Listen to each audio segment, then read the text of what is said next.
कल विसर्जन के टाइम में प्रियांशु के पैर में चोट आ गया था और नाखून निकल गया था, इसलिए हम उसे अभी फ़िलहाल हॉस्पिटल लेके आए हैं।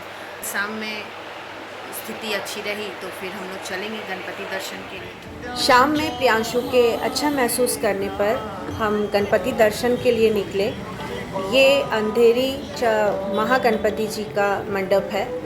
यहाँ गणपति जी के पंडाल नहीं कहा जाता, यहाँ मंडप कहा जाता है। और यहाँ का जो मुख्य आकर्षण होता है वो होती है मूर्ति और पंडाल के अंदर की सज्जा। मूर्ति यहाँ बड़े से बड़े और सुंदर से सुंदर मूर्ति रखी जाती है। अंधेरीचा गणपति मुंबई के प्रमुख पंडालों में से एक है और ये अंधेरी वेस्ट में पड़ता है।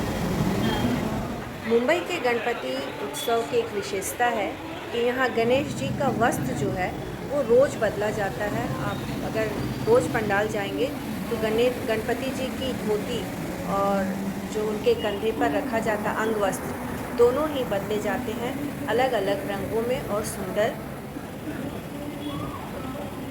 अंधेरीचा गणपति के दर्शन के बाद हम आए हैं अंधेरीचा राजा की दर्शन के लिए। ये मुंबई के सबसे पुराने पंडालों में से एक है। ये भी अंधेरी पश्चिम में ही पड़ता है और यहाँ दर्शन होना बहुत बड़ी बात है, क्योंकि यहाँ दर्शन के लिए बहुत लंबी लाइन लगती है और लोगों को घंटों लाइन में खड़ा रहना पड़ता है। हम जब वहाँ पहुँचे तो बारिश होने के कारण भीड़ थोड़ी कम थी और लाइन भी छोटा था।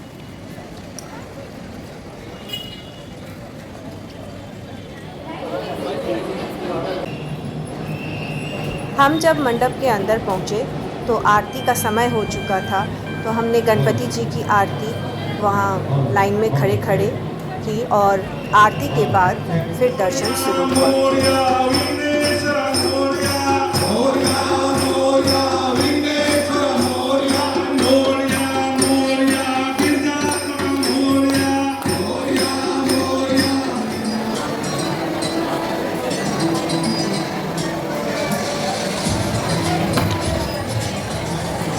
सर्व गणेश भक्तांना मी सांगू इच्छितो की आरती असल्यामुळे लांब थोडी होती। आता गणेश भक्तांची काम सुरू केलेली आहे।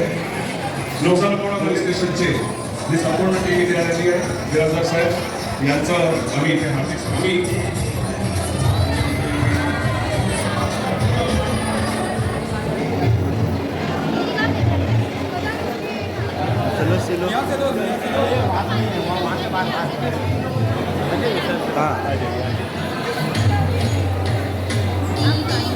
जब हम दर्शन करके मंडप से बाहर निकले तो लाइन काफ़ी लंबी हो चुकी थी। इतने बारिश में भी लोग छाता लगाकर लाइन में खड़े थे मेन गेट के बाहर।